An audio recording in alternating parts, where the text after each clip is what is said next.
Baiklah, perkenalkan nama saya Frida Sihotang dengan NIM 20059001.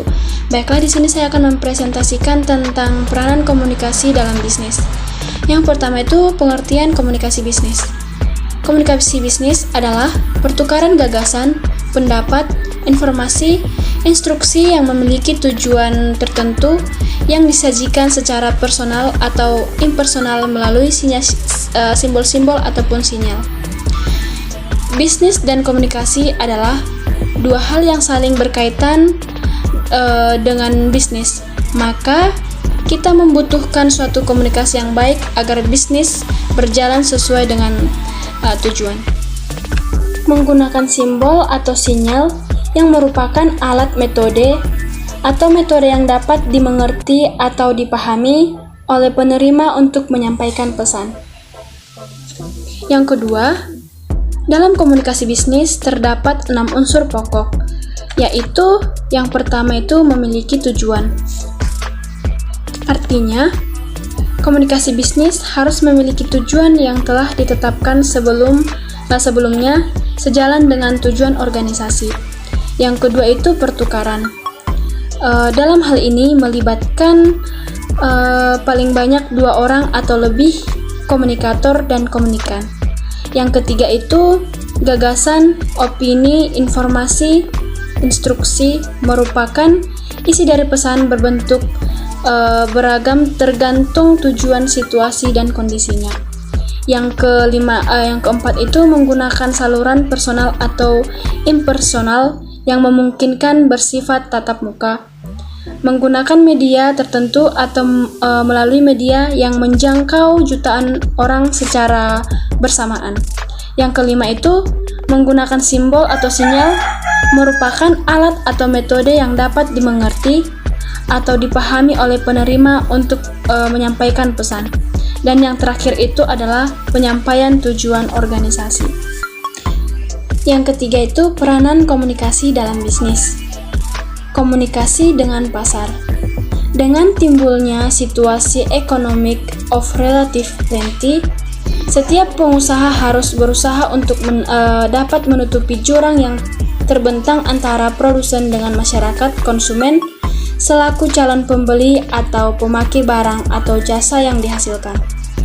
Penyelenggaraan komunikasi dengan pasar merupakan suatu syarat mutlak bagi setiap produsen yang menghasilkan produk secara besar-besaran yang ditujukan kepada para konsumen yang tidak dikenali. Yang kedua itu konsep dasar dan peranan komunikasi.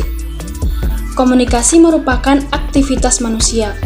Dengan berkomunikasi, manusia saling berhubungan satu sama yang lain, baik dalam kehidupan sehari-hari, di rumah tangga, di tempat pekerjaan, di pasar, dalam masyarakat, atau dimanapun manusia berada.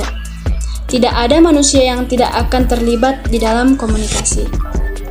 Yang keempat itu tujuan dari komunikasi bisnis. Yang pertama itu memberikan informasi. Tujuan pertama dalam komunikasi bisnis adalah memberikan informasi yang berkaitan dengan dunia bisnis yang berpihak. Contohnya, seorang pemimpin pengusaha ingin mendapatkan pegawai yang diharapkan, maka memasang iklan, media massa, dan lain sebagainya. Yang kedua itu memberikan persuasi. Tujuan komunikasi bisnis yaitu memberikan persuasi kepada pihak lain agar apa yang disampaikan dapat dipahami dengan baik dan benar. Dan yang ketiga, melakukan kolaborasi, yaitu melakukan kolaborasi atau kerjasama bisnis antara seseorang dengan orang lain. Melalui jalinan komunikasi bisnis tersebut, seorang dapat dengan mudah melakukan kerjasama bisnis saat sekarang seiring dengan pesatnya kemajuan teknologi komunikasi, maka seorang dapat menggunakan beberapa media telekomunikasi seperti telepon atau alat elektronik lainnya. Yang kelima itu di dalam komunikasi memiliki umpan balik dan bentuknya. Umpan balik atau feedback komunikasi.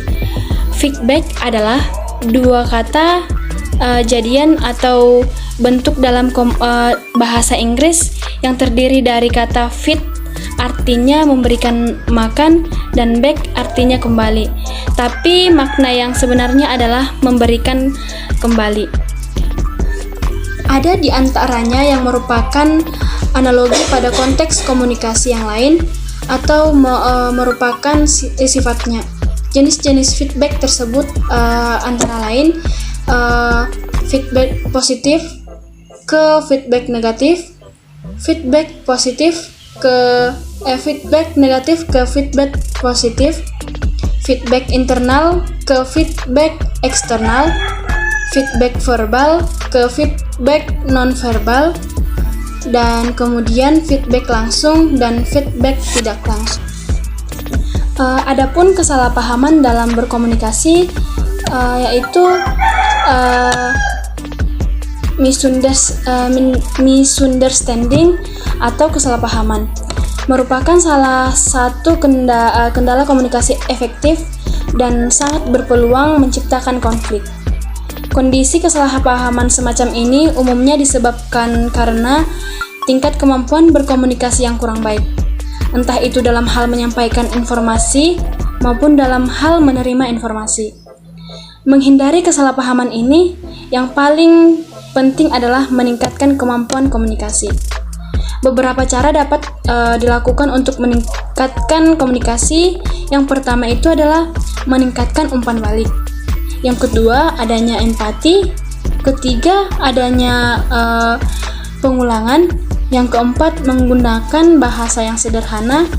Yang kelima, menggunakan bahasa yang mendengarkan secara efektif. Dan yang keenam, mengatur arus informasi. Sekian presentasi saya ucapkan terima kasih.